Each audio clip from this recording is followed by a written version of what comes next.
Ah. Hello and welcome back to another episode of Backstage with Brofiki, where we talk everything behind the scenes and backstage and entertainment. Today we are focusing on artist management, among many other things, with Mr. Nicholas. How are you, sir? Very, very good. Excited to be here. Excited to be here. Can't wait to talk with you. Well, that's why we're here. Gosh, how did we connected on Instagram, I believe. Instagram, I Yeah, think, is great. it's awesome because we connected because I answered that we have the same personality type. hmm Oh yeah, that was the Myers Briggs. Yeah, the 16 types. Yep. It is very interesting that you and I had the same personality type, and you said something about it, and then we end up like, "Hey, I do this," and you're like, "I do this too." I'm like, "Huh? We should probably talk about this." So we're talking Yeah, about it. yeah, exactly. I So remember, yeah, it was very simple. It's like, "Hey, I do a podcast thing, and I talk about the music in an industry and everyone in it," and you're like, yeah, I actually manage a few artists. And then you told me it was Humanchen is the one that you mentioned, and I'm like, I went and listened to one of his tracks. I'm like, I really like this. This is good. I like it. yeah. So my she mentions my main project. Well, I've been Okay. working this for 3 years now. So I Mm-hmm. built the whole branding identity. I come from a radio background, so I studied radio broadcasting. Okay. So I started off doing a year of that, following flunking out of college like a good normal person. Same. Same. The worst thing is I flunked out because I had good grades in everything that interests me, but French I couldn't get through. What? Okay, to be fair, I have an associate's degree in French. I couldn't pass because of math. I tried 5 times to get my math credit. Math's easy. Math's my fun thing. Like numbers I can deal with. It's like knowing where to put my S's in French, like my brain just combusts into a fired, like pure fire sale. Like doesn't work. Yeah, I don't know. Like it was so stupid. The university I went to, they didn't make it mandatory to get your general credits first. And so I took all of like my main classes and got to the end, and I had 2 classes less. Literally was my senior project, which would be two semesters, right? Because you do part one or part A and then part B, and then you graduate. But they're like, hey, you have to do your math, and it was math 1010. But the university I go to, they switched it where it was all on the computer. So if you have a space off or a comma off or a parenthesis off by one space, you got the question wrong. So I would keep failing because I'm like, this is so dumb. Like, why are we like? Can we handwrite this, man? And they're like, well, you've taken the class twice. It was math 1010, and then I had to do 1050. And they're like, if you just take philosophy 2200, it'll give you credits for 1010 and 1050. I'm like, okay, cool, I'll take it. Took it in class, couldn't do it. So I took it online, couldn't do it. I'm like, screw this. I've paid $3,000 for a freaking math credit. I don't need the damn degree. I don't need it. Don't need it. So I never graduated. Yeah. I flunked out because I was like, I don't know what I'm doing with my life, so let's go see what there is to life. I was like 18 years old at that point. Okay. So like I end up deciding, fuck it, I'm gonna play on a ball hockey team, or I'm gonna work like 60 hours a week and like just do that and just see where that goes. Okay. Yep. So And where did I it go? I met a guy on that team that brought me to a place in Montreal called the Beach Club, where I Okay. saw Beach Club. Zed's dead, and my Okay. brain just melted. My brain was like, okay, what's this? I need to know everything, and it is now my life. This is So this is now my life, Zed said. yeah. So that lineup was something like you had Cray that was like opening too, so like a bit of like more interesting like Yeah. electronic music, but less dubsteppy. So I Uh-huh. dove so deep into her. There was also like Whipped Cream on that lineup and like Dr. P. So it Okay. was a really really awesome like old school 2017 lineup, I think. Okay. All right. So, 2017 so is old school to you? All right. yeah, Whoa. I feel old. because that I've been raving for 7 years. Yeah. So like Okay. I've been in this for not a long time, but I've like really like dove really deep into it. Uh-huh. So I discovered a passion, and I was like, okay, this is now what I want to do. And then I start boom. I lived in Ottawa at that time, and Ottawa Uh-huh. is a smaller city, and there was an emerging electronic music scene. So I start promoting for those guys, and now later those guys are booking for the biggest festival in the city. Oh, that's so cool. That's so And cool. so For like I those of start you, go ahead. go for it. I was gonna say for those of you that don't know, Z is actually the letter Z in French, right? Z, Yeah, like the yeah. letter. Yeah. So most people in America that just they only speak English, they have no idea. They think it's just something else. And I'm like, no, that's the letter Z. Z is dead. Z is dead. Big difference. We just had Zed come through for DOS Energy, and Whipped Cream actually just came through Saturday. It's kind of funny that you bring up those names. Jeez. Okay, so music is now your life. You started promoting, and then they're booking for these festivals. What switched for you? And you're like, I want to do this. Sign me So up. How do I get into this? so I while I'm studying radio, one of my friends like, let's start a podcast. And I'm like, okay. What and this is like my friend where we would like sit and talk for like 6 hours and just throw ideas at a wall and like try them once and never continue them because we don't know what the fuck we're doing. Yep, I can relate. Okay. So we decide that the podcast is a bad idea, and instead we start a radio series with local DJ mixing on it. Okay. So we make our lists of like small local DJs, All and right. we were like, okay, we'll see. And during that time, I got really into like the local scene, Uh-huh.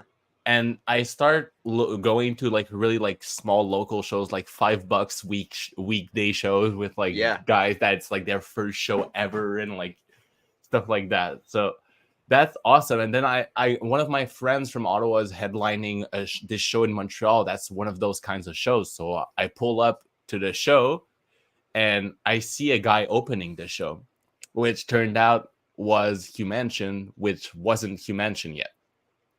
So Okay. me Okay. not knowing shit, I'm like, his music just blew my mind. I was Yeah. like, this sounds perfect. Like, why does this sound so good? Yeah. There was like 20 people in the room. I was the only one losing my brain. So then I write to him. I'm like, bro, what is it? Like, what was your opener? Because that opener was crazy. He's like, oh yeah, that's one of my own edits. I look at him and I'm like, what? What? Yeah. And he's like, yeah, I've been producing for like 4 months. Now, 4 months. now my jaw just drops and goes like, oh, and he goes, oh yeah. Also, I've been making music since I'm 5 years old. I'm a classically trained jazz musician. I'm like, Okay. All right. okay. Okay. I see where this is going. So now in my head, I'm like, I can't not jump on this. This is like once in a lifetime opportunity that nobody realizes. But Yeah. everybody's just like, this guy has so much talent and he's gonna make it for sure. But me in my head, I'm like, we don't know if he's gonna make it. He might need help. Yeah. So I end up, hey, do you need help with some stuff? I can maybe help you. And then I write with him, and I'm like, oh yeah. And from those friends in Ottawa that were booking festivals, I'm like, oh yeah, they're starting a label. We could release on their label. Are you? And you're like, well, okay. And he's like, yeah, sure. I haven't started a track yet, but how long do I have? I'm like, 6 weeks. That's a good lead time. Yeah. So I'm like, if you can finish this in 6 weeks, your first track finished completely, then we'll be good. So he finishes it. The track takes him 96 hours to make. Whoa. Okay. Because perfectionist, like pure perfectionist. So right there, I'm like, oh my God. But then my friend's label didn't pan out because it wasn't the right opportunity because there wasn't enough plays on it. Yeah. So we end up thinking, okay, let's do a self-release for his birthday. So for that was our first release together. The week before that, we sent it on a review stream for a label, and the label says we want it. We're like, but we're already releasing, but we'll have another track, and we send it to the label. The label accepted it, and it's a label from Atlanta called Brain Sick, and they had really good connections because they were booking shows in Atlanta. So without knowing anything about the music industry, just by me being completely immersed in the project during COVID and during just I found great opportunities for him that made him trust me and made him want to work with me. Yeah, of course. Because you're like, hey, I want to do this. Let's figure this out. Yeah. Figure it out together. Yeah, exactly. So knowing nothing, I'm like, okay, let's fly by the seat of our pants. Always. That's the best way to live life, in my opinion. Well, at least for me. And for you. We're both. All right. Okay. So Atlanta. Okay. So then we end up being like, okay, so we signed the track there. We get a good connect with Juggernaut in LA. So now we're connected with the label in LA, and they ask him to curate a full playlist for them. Okay. So he curates the full album EP for them with all Canadian artists that he knows. Yeah. So that was a lot of fun for him. But then slowly, we're thinking about going to Lost Lands in 2022. Okay. So this is where we've been building for 2 years now, right. a bit willy-nilly, not really knowing what we're doing. Me just building knowledge about the music industry, but also building knowledge about how to build mentality in another person. Okay. Because I've realized more and more, if you want to be a developmental manager like I'm doing right now, you need to also be a psychologist to him. Because they can be so in their heads, and once you get them into thinking about it like a business too, then it gets too much for their brain, and they need someone to not control them, but help them be organized and be ready to advance. And they're knowing when to put pressure, knowing when to take off pressure, knowing when also you're like, okay, we want to develop this. We have this to develop now. Yeah. So at the start, to really take the first fans and give them something that was interesting to them, we made an exclusive first line of merch where we had an even more exclusive item, and the exclusive item was $70. Okay. But we got 6 people buying it. But we still see those 6 people at each and every one of his shows. That's incredible. With the shirt. I love that. That's so dope. Okay. And so going to it from a musician standpoint to a business standpoint, and then you kind of directing that. Okay. Exactly. And we need to balance the being a good artist, because that it's really important to be an artist that is available for people, available for promoters, that promoters can reach out to and know that they won't get a team that's going to stonewall them and not respond to them for a long time. But at the same time, once you become too friendly with the promoters, then you end up with what we're having to do right now, which is we're having to be more selective with our opportunities by upgrading booking price to price people out of being able to work with him. Artist, because the artist makes himself have a kind of reputation that the promoters are starting, the local promoters are not finding it worth it to book him locally, but that's kind of what we're looking for as a team now, because we're in expansion mode. So we just want the big ones locally, and then because we know that he's at that level, and then we're expanding internationally, and getting all of those small labels from everywhere at the start of his career helps us start building bases off of it. Yeah, because you're building a reputation for yourself and showing it. It's kind of like achievements in a video game almost. You got to start small before you can start doing the intermediate and the advanced courses, right? Or things like that. So that's interesting. So just starting out, so it's you met them you mentioned like right at the beginning then. Third ever show. Okay. I can relate to this because my main artist, I met his first show, but he reached out to me a few months prior on Instagram because one of the artists that he follows, I like posted something or I commented on something, and that's how we started chatting. And then I didn't even know he was playing, and I walk in and he was opening, and I'm like, oh, I know that kid. That was it. It's also being in the right place at the right time. Wouldn't you agree? Yeah, And it's having the right 100%. mindset. Mm-hmm. Okay. It's being Okay. open, I think. It's being open to receiving what the artist is sending you and feeling if it resonates with you as a Okay. person and as a manager. Because Yeah. with a developmental artist like that, you never know what you're gonna face. You could face like drug addiction problems. You can face because you don't know the person, Yeah. and You're still that's learning. the hard part of being a developmental manager. Because I have some people right now around me that are just too young. I can't push them how I would want to. Mm-hmm. Their music is ready, but their personality isn't. Their Okay. person isn't, because they're having trouble controlling themselves. We give them chances, and they do stuff that's bad Mm-hmm. for them and bad for their image, and you're not ready to be put in the public eye. So Yeah. knowing when the artist is ready to be developed too is another thing. Okay. Yeah, I could see that. Because you don't like you said, like if the music is there, if the art is there, the person's not, you put them out too soon, they're gonna fizzle, or they'll do something or say something that will hinder their ability to grow. So it's like, germination period. You're not done yet. It's just like when you plant a seed, man, or like a tree. Like you can't just pick apples off a tree. You gotta wait for that tree to mature to grow apples, right? And then you're like, oh, here Mhm. we go. We can eat this one. There we go. Okay. Okay. But But you do a during lot more than just that though, than a developmental manager. That's interesting that that's the title you give yourself.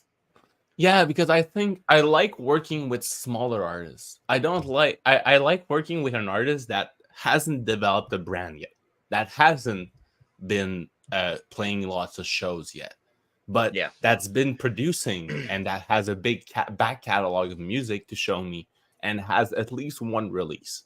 Yeah. That's what I'm looking at right now, Okay. because I find those to be the most interesting, because you can mold that person. I You agree. can take that person and you can ask them, but the molding is the molding into a better version of themselves, because the question isn't what I feel is your project. It's Hmm. what do you feel your project is?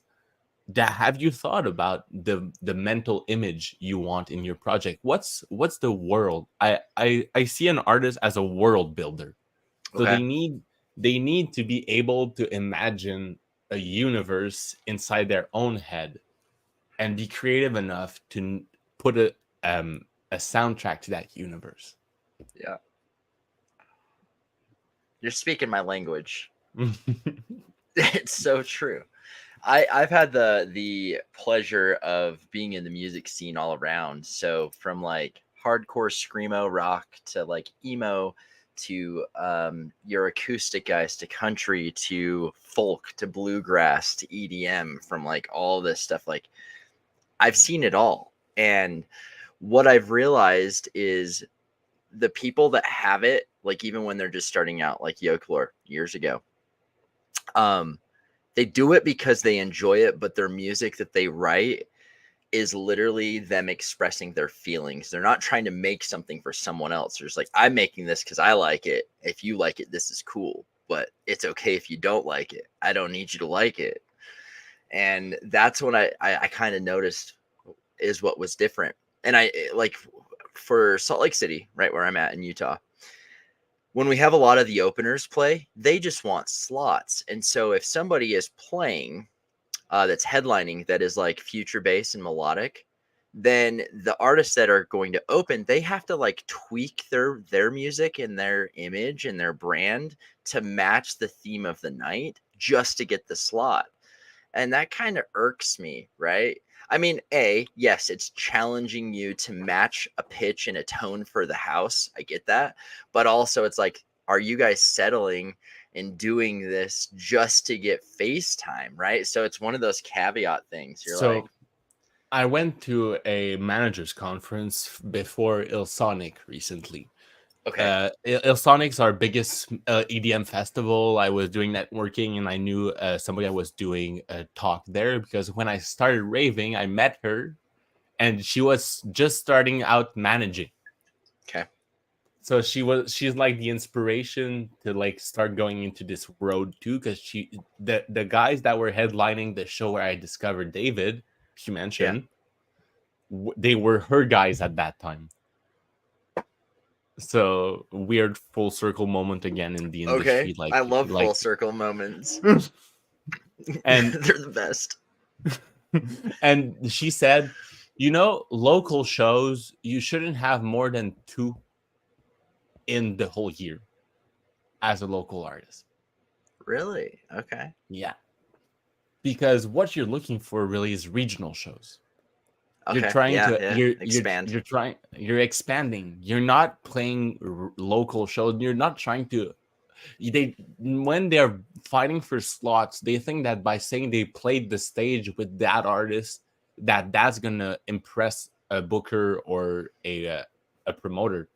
But the promoter is gonna listen to the music.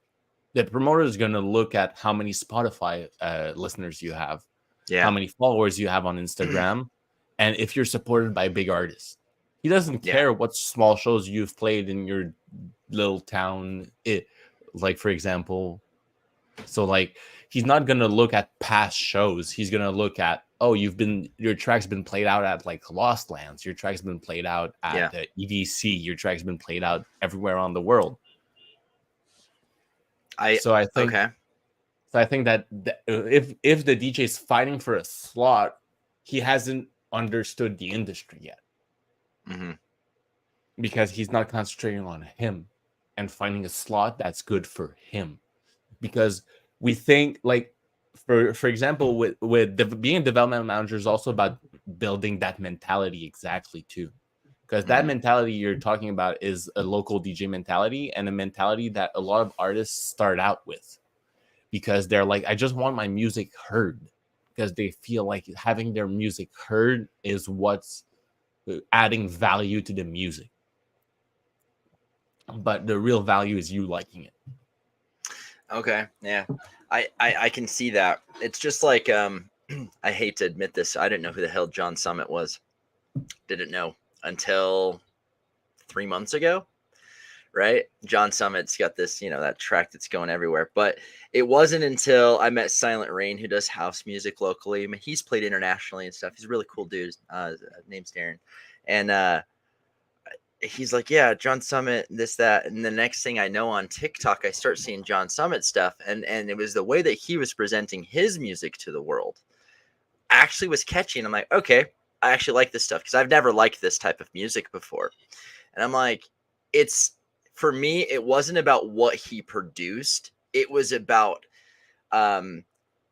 like that he, like how he felt about his music, and why he did it is why I wanted to listen to his music. So I agree with you. It comes down to the character of the person that's doing it, and the why. Why are you doing this? It's like, music's my life. I love making music. I love doing this for me, and I love that it helps other people. And I'm like, that I can get behind. Now I listen to John Summit.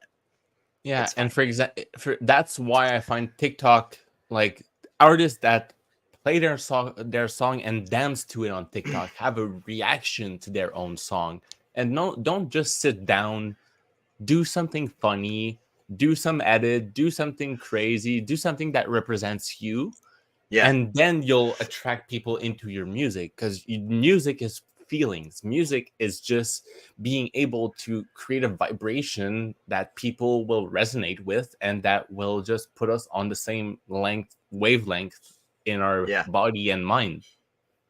I agree. You got to be able to feel it. So that's for me. Like, I got this tattoo on my wrist. Actually, you can see it. It's right. So there's no pause button, because I Yeah. listen to music from the time I wake up to the time I go to bed. It drives some people crazy. I'm like, I don't care. I like it, you know.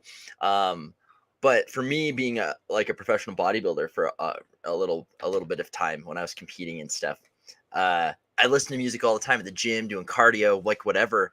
And that's what I realized about Humanchen and stuff after I met you. And I like started listening to this. I was listening to No Choice, and I was like doing some heavy lifting, and I'm like, this shit is getting me going. This is it. You guys need a track when you're going heavy on heavy day? Like, here you go. Send. Full send. Full send. You need to listen to this. And that's what happens. Because not only if you have an artist that like really loves their music and jams out to it, like listens to their stuff. I know everybody's different. They're like, I don't want to listen to my own stuff. I listen to other stuff for inspiration. Whatever floats, man. Whatever floats in your moat. But for me, I'm like, I will jam stuff and then I'll share it with everyone. I'm like, this gets me going. You need to listen to it. And there's like 1% of people that will actually click and like listen to the stuff I listen to. Like for you, how do you find music, or what do you listen to right now? What are you listening to these days? So I would say that right now I'm having a lot of trouble because music for me is like right now I'm working a lot because my other job is I work festivals.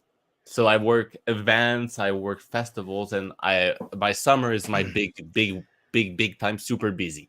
Like I think I sleep like 8 hours a day, and if I'm not like at work, I'm sleeping because I know I won't sleep. Yeah. So it's I would say that right now I listen to a lot of heavy dubstep, but I like a lot more of the wook stuff. So I'm listening Okay. to, yeah, I'm a lot more into like wobbly melodic. Okay. For example, I really love Wobbly Alley Cat. melodic. Yeah, Okay. I love like This is new. Alley Cat. Alley Cat right now I really love.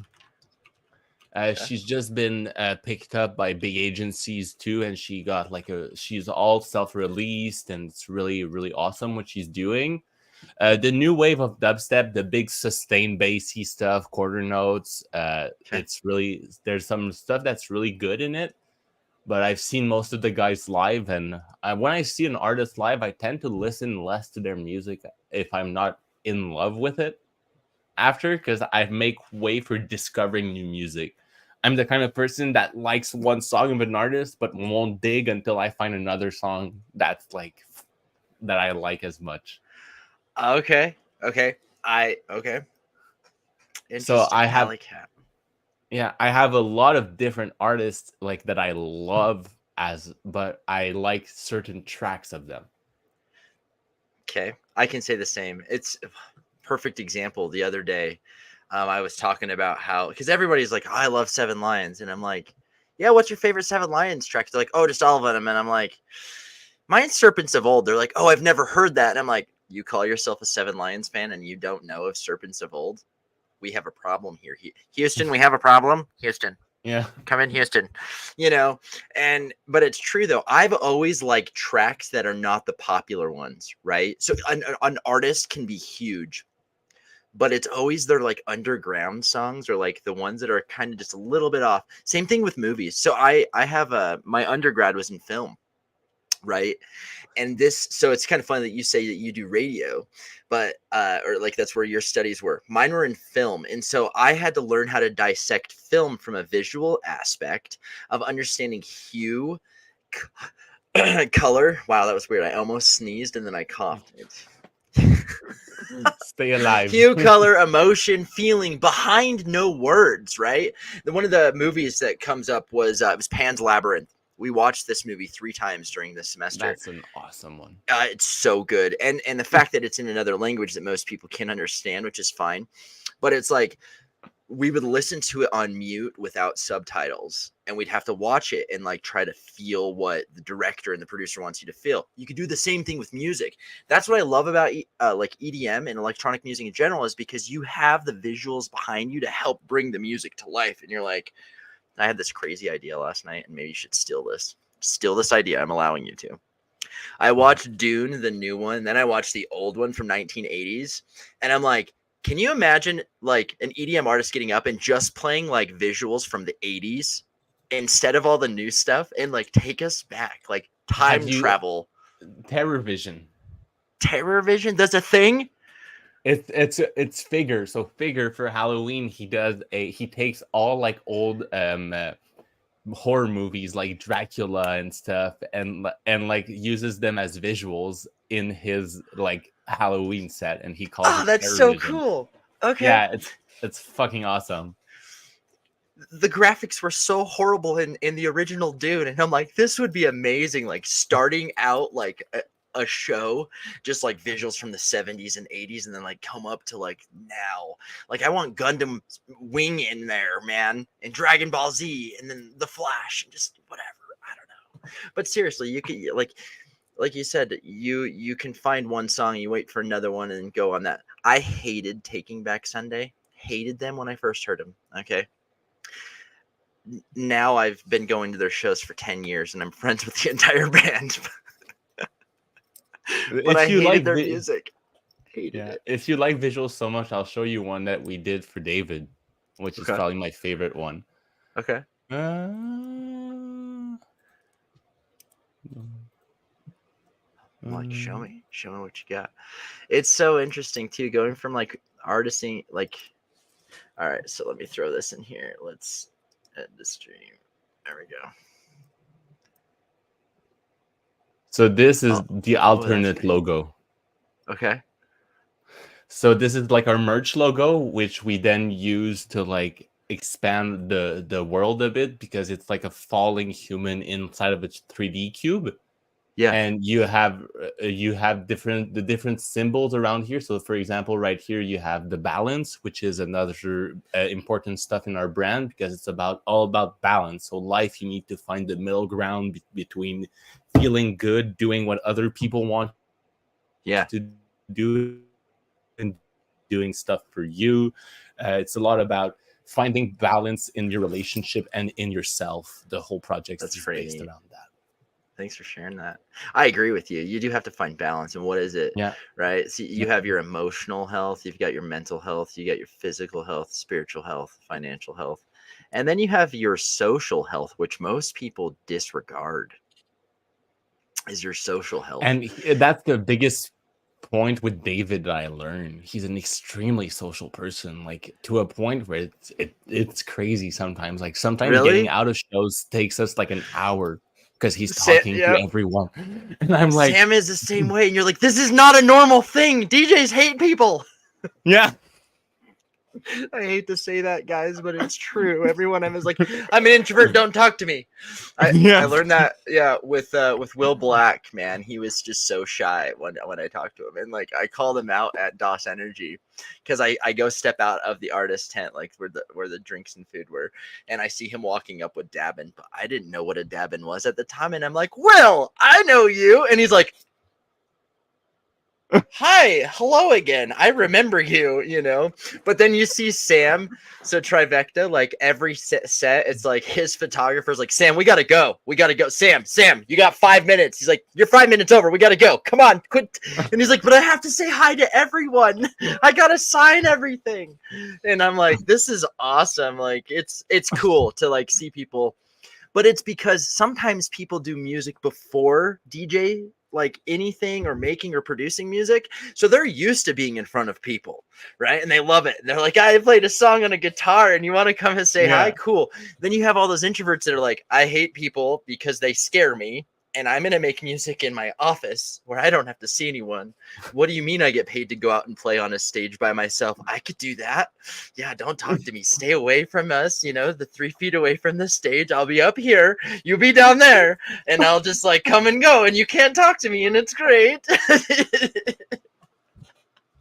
I know so many people that are like that. I know some DJs that are like, I'm a pure germaphobe. Like, I can't touch anyone because I have my Purell on me always. I always wash my hands. And I'm like, what?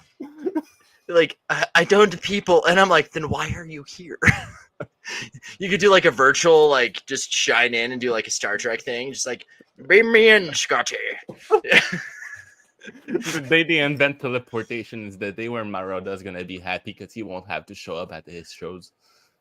Yeah, I know. I know. I do.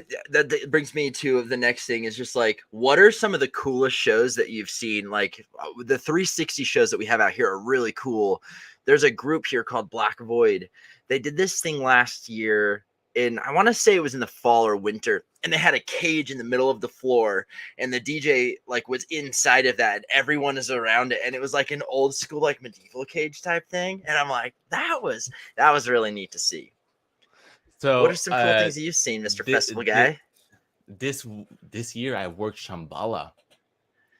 Really? Yeah, I was traffic control at Shambhala this year, so I designed the whole camping. Really? That's pretty cool. Yeah. Did you do anything neat? Yeah. It was freaking crazy. So like I saw Chase and Status, Goddard, and Wilkinson like one after the other in the same night. And while I was walking through the stage, because they were all like playing at the same time on stages that were really close by, so you could just swipe between stages during the whole set. So I caught the three biggest hits, and it was crazy. Like and you could see the light almost curving because it's so dusty, and the lasers they refract in the dust, so it looks like the dust becomes multicolored, and you literally feel like you're dancing in a cloud of light and dust. So like my production brain went like, well, how could you recreate that in like an indoor environment without dust? Powdered sugar? Yeah, like, I coat the floor with like plastic and powdered sugar, like fake snow, and just let people walk around it. That could be really bad, but that's the first thing that came to mind for some reason. Powdered donuts just came to mind. That's a good thing to have on a rider. Let's get somebody to make a song called Powdered Donuts. Why not? Well, I'm sure there is. I'm gonna look into it because I want one that's llama mosh pits and then space cows. I would be the worst producer because the names of my songs would not match what I am trying to create.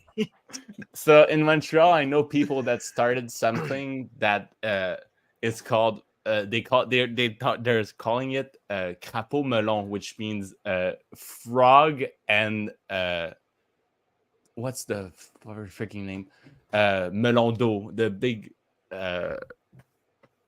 My French and English are getting mixed up. I know. Don't you like Franglish? Yes. Melon d'eau. Melon d'eau. Melon d'eau. Pastèque. The thing that dodos run after in freaking. Je ne sais pas. Je ne sais pas. So they literally like take it's like a melon. So they take the melon, they empty the melon, they put holes in it, and they just use it as a helmet during their set.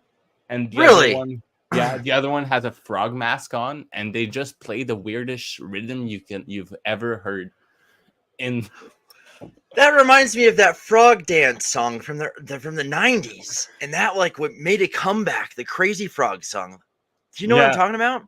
Yeah, that I know people that have remixes of that. I'm sure they do, man. There's so many things. It's like when Jason Derulo did that one stupid TikTok song. He made a real song out of it. And I'm like, why? Well, I mean, jump on the train if you can. The crazy train. Let's get some Ozzy Osbourne and some rhythm. Let's go. That's what's up. There's some quite good ones of like Marilyn Manson, though. I can imagine. There's been a lot of cool things. So what has been like your favorite part of your career so far? Because you've done a lot of things, right? So from branding, marketing, radio, event management, artist management, what do you enjoy the most? Like, what do you get the most excited for and enjoy the most? It depends on if you ask me in the moment that I'm doing it or after. Okay, fine. All right. So in the most memorable thing this year, then I would say it's the being allowed to be backstage at Ilsonic. I really like loved that experience, and was also my first experience working with a tour manager. So Yeah. we've just built a new team with a tour manager that I've been working with at my other jobs, because my weekend job in Montreal is I work a festival called Picnic Electronique.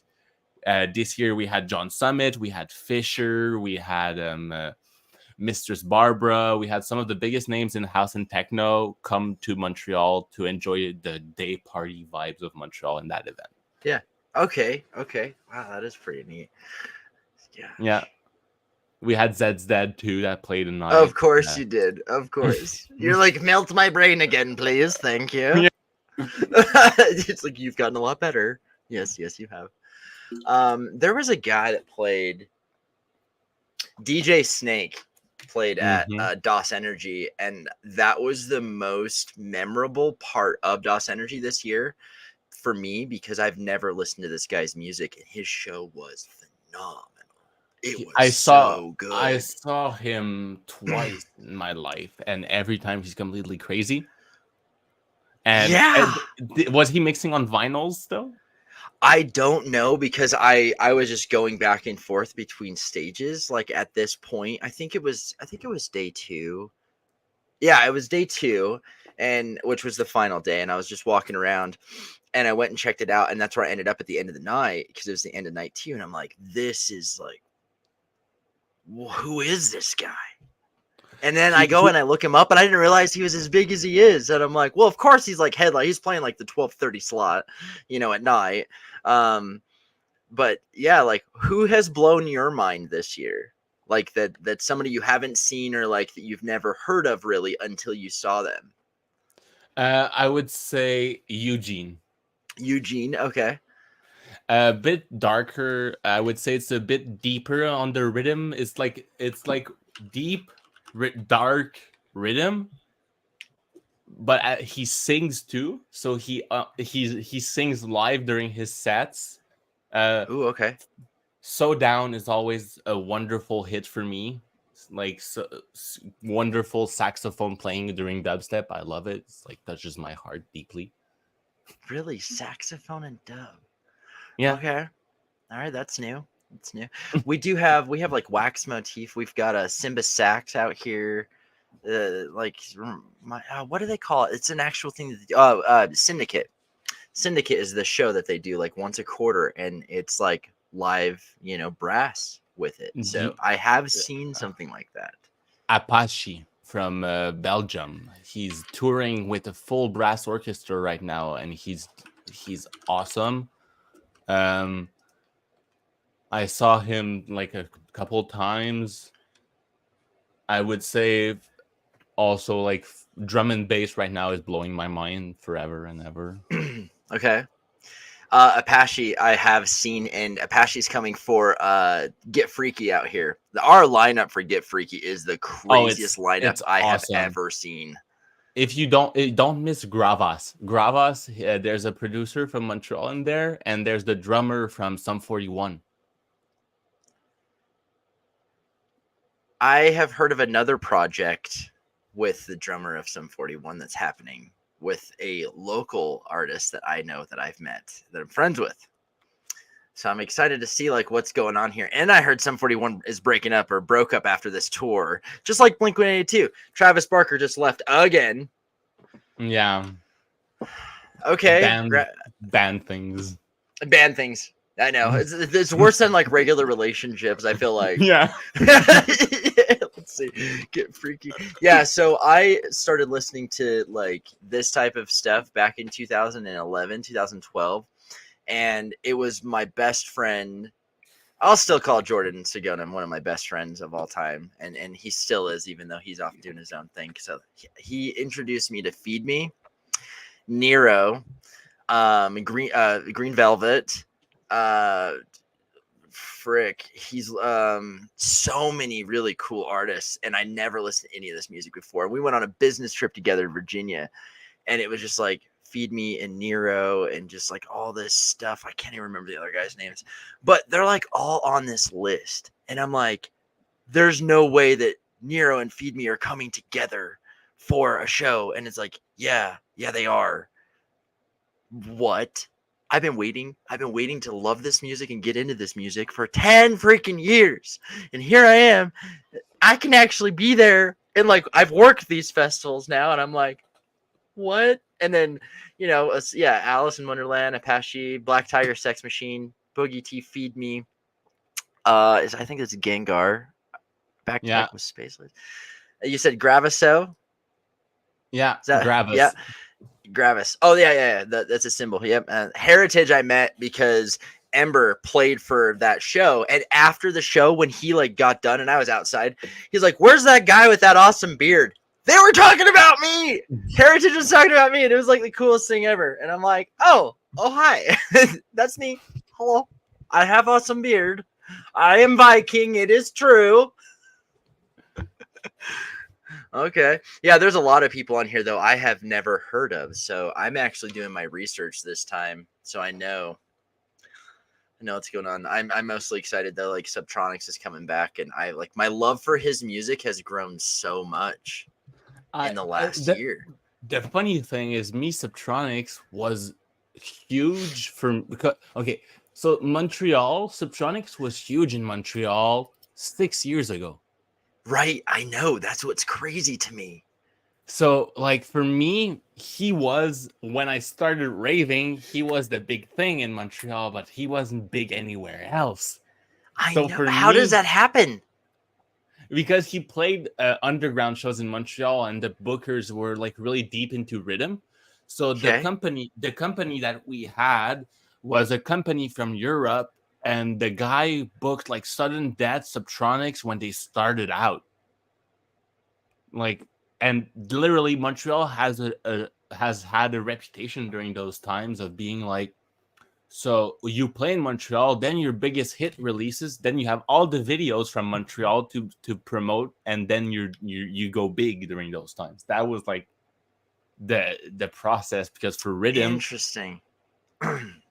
we became one of the rhythm capitals of the city, like of the world completely. Like, so like all of our young up and coming producers right now are producing tear out or rhythm, which is something. So things have changed quite a bit. I have noticed this though. I do. I talk to a lot of people that are like in sync licensing, right? I've got a good friend of mine that he writes a lot of music for Hulu and Netflix, and one of the NBA teams in the US picked up one of his songs, Ryan Reynolds, maybe things like that. And that's why he like one of the reasons why he has so many streams behind him, like 400 million streams, my friend has. And he's like, yeah, like other countries, you got to pay attention to where your music's being played and when you distribute to other countries first before you go to your home country. And I'm like, what? That doesn't seem right. And it's almost like that's kind of how it is, because different parts of the world listen to completely different music. And just because you're making something and it's not popular yet, might be in a few years. So I think that that's probably what we're seeing. But this goes into like people are using some of the same programs to get their music out, like DistroKid, right? I hear this all the time, but nobody talks about Ditto or the Unsigned over in Europe. What do you guys see up there? Like how have you noticed the industry being different in Canada, specifically Montreal versus the US? So the industry in Montreal was really big, I would say, before COVID, because we had more competition with lower tier organizations. So what's happening right now is we're seeing the same problem that you're seeing in the US right now in any like financial crisis in the music industry. You're seeing contraction, and you're seeing a lot of I would say centralization. Okay, yeah, mainstream. So yeah. So right now what's happening in Montreal is we're losing all the underground stuff that we had for dubstep, Okay. which made our I would say our reputation, because Montreal was known as the city that would show up for any dubstep. So that was what we were. We were You like, guys are okay, just down to listen to music all the time, huh? yeah, You're like, nothing else exactly. to do. Let's go. Let's go. Yeah, and like shows would sold out like 2 weeks in advance and like stuff like that, which you don't see anymore. And like promoters left the scene because they didn't have financial security fast enough for their shows. You wouldn't need And they were, promoters if the shows are selling out yeah, exactly. ahead of time. Yeah. Okay. That's actually a good problem to have, though, when that was a problem. All right. Okay. Let's switch this up a little bit. What do you do for fun? What do you like simply? What do you do for you? What do you do for fun outside of work, whatever? Like for me, I play video games. I'm a Magic the Gathering player. I have been since 1994. And I've been one of the best players in the world before. It's been kind of cool. I play video games. What do you do? I am. I used to do a lot of sports, but now with school and stuff, it took a bit of a pause. Yeah. I played hockey for 14 years, so sports is a really huge thing for me. I love football, love hockey, love baseball, love football. Played most of them too. Wait, is your football soccer or is it actual like American football? American football? Okay, I have to ask. It's okay. We still call it soccer here. Good. Le soccer. Le soccer. Le soccer.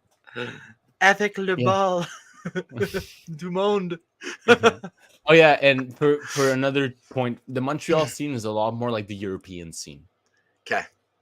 So like Montreal is like a little slice of the European scene in North America. And so now it's house and techno is really huge, and you're gonna sell a lot on house and techno. Okay, Montreal. so and it's almost like we're genre shifting. Yeah, Montreal is always genre shifting. Montreal isn't one genre; it's known as like a cultural music hotbed. So like we switch genres, we try different stuff, and then it expands to the rest of Canada. But on the West Coast right now, you have the big West Coast based influence. So like a lot more wobbly, a lot more ganja white night style stuff, easy baked. For example, the Shambhala lineup was a lot more deep bass stuff. Yeah, I'm gonna look at that up real quick. So like it's like split between coasts in Canada a lot. So like the West Coast will have a completely different thing. Montreal will have its own thing. Toronto is like more, I would say, a corporate city. Okay. And but it's a lot like its own scene is a lot of like drum and bass. Okay. Okay, so this was 2 weeks ago. Yeah. Okay. Green Shambhala information. I'm like, I just want to look at like, who you guys all had up there. Let's see. It's kind of watch, look, listen. Okay. All right. Okay. You guys even have your own app? That's okay. That's pretty neat. Yeah. The festival's been running for almost 25 years now. It's their 25th anniversary next year. That's crazy. Well, yeah, we just had like, see, DOS Energy was 10 years. The only reason I bring that up is because that's local. I've never actually gone to any festivals outside of Utah for EDM. EDM's still new for me, but I'm familiar with like a lot of other things. A buddy of mine, he works Coachella. He actually just got promoted to like lead audio engineer, which is really cool because he's been doing it for so long. So I get to hear a lot of cool stories from when he travels, when we chat. It's whenever we get to chat. He's like doing stuff with Skrillex right now, which I think is really cool. I would love to do that. I've never seen Skrillex play as well. So who would you say are the biggest artists to look out for right now? Depends on what, like, I would say. Recommendations, like who do you want to recommend and put out there, like that we should listen to or like go start listening to? So I'll do two different versions. I'll do a local version and I'll do a international version. Okay. So local that has become international, I would say Sam Lamar, like forever and ever, one of the bests. I would say Future Exit in Montreal right now is an awesome, if you like really heavy tear out rhythm, like really heavy stuff, like that's for you.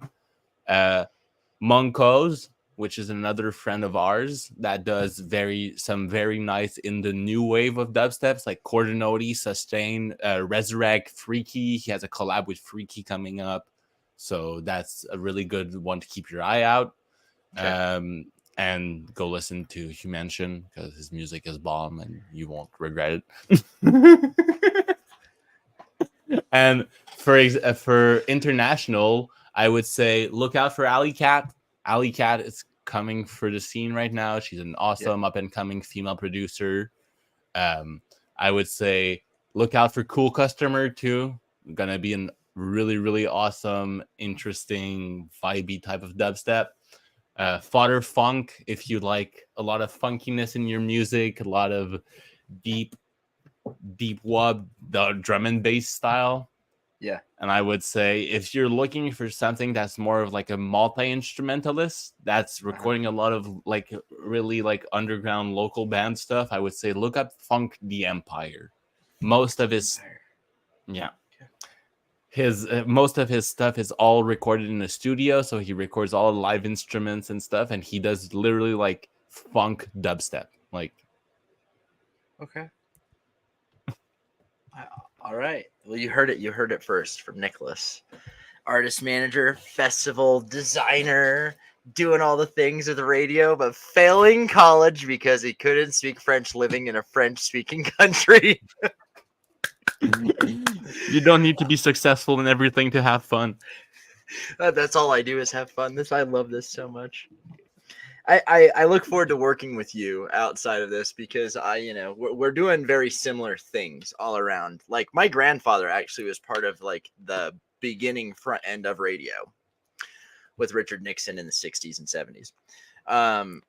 So that, like my roots go back into all that stuff too. I always thought it was fascinating. And then actually watching podcasts and like shows, I'm like, I want to do that. Or like talk shows like the Tonight Show and stuff.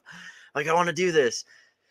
I'll settle for a podcast. And the only reason I do a podcast is because my brother-in-law has been pestering me. Thank you, Spencer, for, I don't know, 7 years to do a podcast.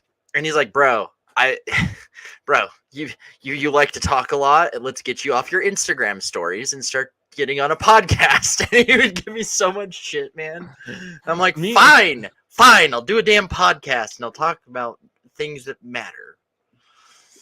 Me, it's funny because I feel like I'm so young too that like I'm still developing as a person in this industry, and I feel like I people always tell me, oh, you do so much, and if I look at my life, I'm like, yeah, but I have so much free time too. But then in my head it goes like, yeah, but free time is fun time for you, and I'm like, yeah, but I want to do more. I'm the same way. I drive people insane. They're like, what are you up to? And I'm like, I do photos. I have I have 2 podcasts. I am managing an artist and helping a few other ones. I'm promoting these other ones and a lot, I go to a lot of shows. I drive a lot, 100,000 miles every 2 years. No big deal.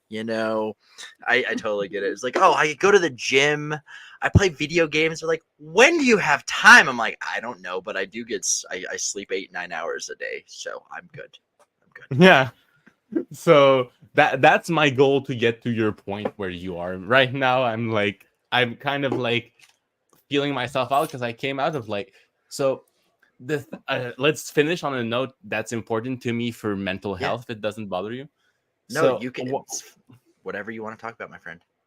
So when I started out, I was a big drug addict. Like I had drug problems. I did a lot of drugs, and that's kind of how I fell into the electronic music scene, like deeply, being very young and having bad impulse control, plus being impulsive because ADHD, because my brain is very fun.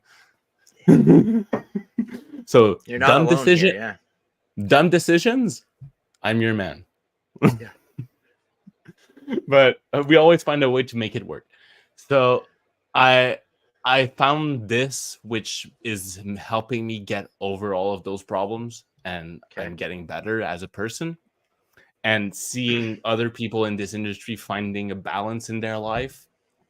That's encouraging to me, and seeing that there's enough time in everything in the world for you to do everything you need. So I would say to everyone, take your time. Don't feel like don't start beating yourselves up because everything's not going to plan. The plan isn't for you to decide. The plan's coming for you. You just don't know it yet. And once you're ready for the plan, then you'll see the way, and the way will be right in front of you, and you'll be perfectly fine. Thank you for that.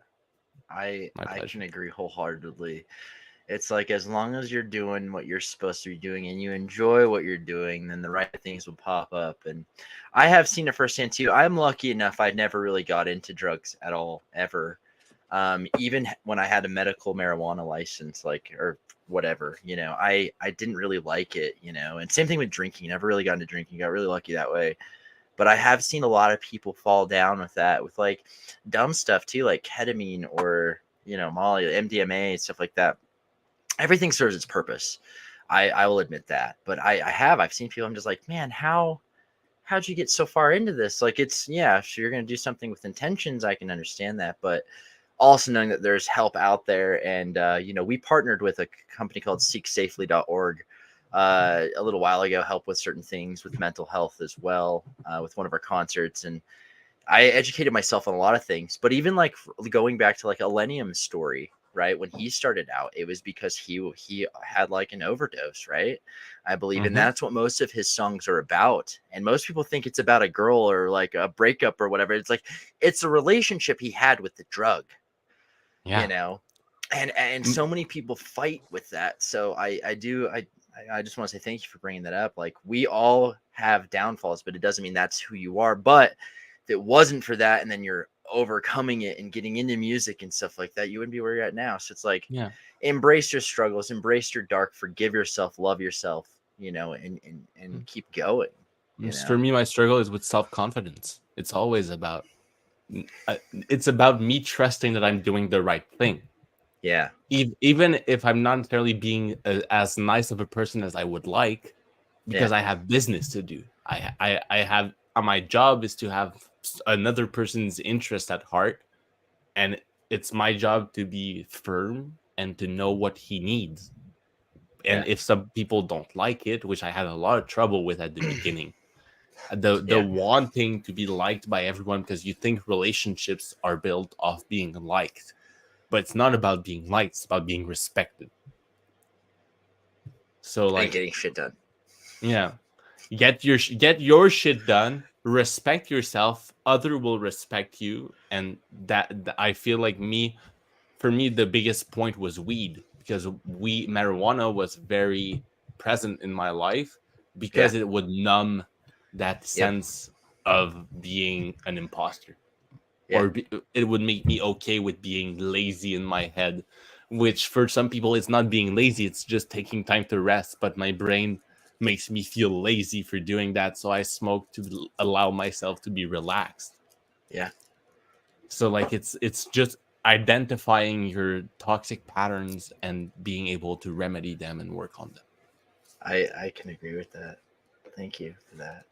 I mean, My it pleasure. could go down to anything too. You can over consume anything. Like I owned a hookah company for a few years, ruthlesshookah.com, with some friends of mine, and I would smoke hookah, so tobacco, just shisha, or I would dive into video games and I'd play all day every day to numb whatever I was feeling and disassociate and disconnect. And I thought that I was doing something like progressive. No, I was just like, I don't want to be here. Tap out, and so that was that. So I appreciate that, Hmm. Nicholas. It's been a pleasure talking to you today. We Thank you just so hit much. over our hour mark, so I'm gonna end this here broadcast. But you feel free to stay on. We can chat for a minute. Yeah. I want to give a huge shout out to JG's Lounge for hosting this this channel on his network. Jukebox Ginger, a good friend of mine, co-host. We have a show together too. Shout out to Vive, myvive.com, VYV, for sponsoring us. And it's just been a really cool thing. It's been a cool experience. Shout out to Black Mirror Productions as well, Brofiki Photography, for making this all happen. So thank you again for talking about what it's like in your life working with artist manager, like the whole artist management down to helping people through psychology and through business stuff and just everything. There's some things that you've said to me that I think are going to stick with me for the rest of my life. Thank So you. thank you. Do you have any final words, Nick? Well, I would say thank you to everyone who's been watching. I've loved talking with you. It's been awesome. And like, go follow my artist you mentioned on Instagram. Go follow me at nick.eventmanagement. Well, Nick Event Management. You'll find me, or Nick Cusson. So I would love to talk with you guys about everything in this industry. If you want to network or everything, I'm open to talking, and let's get shit done for real. Yes, let's do it. And we'll find a way for you to come down to Salt Lake and hang out with me and all my friends. And I'll introduce you to all the people out here. So Would be awesome.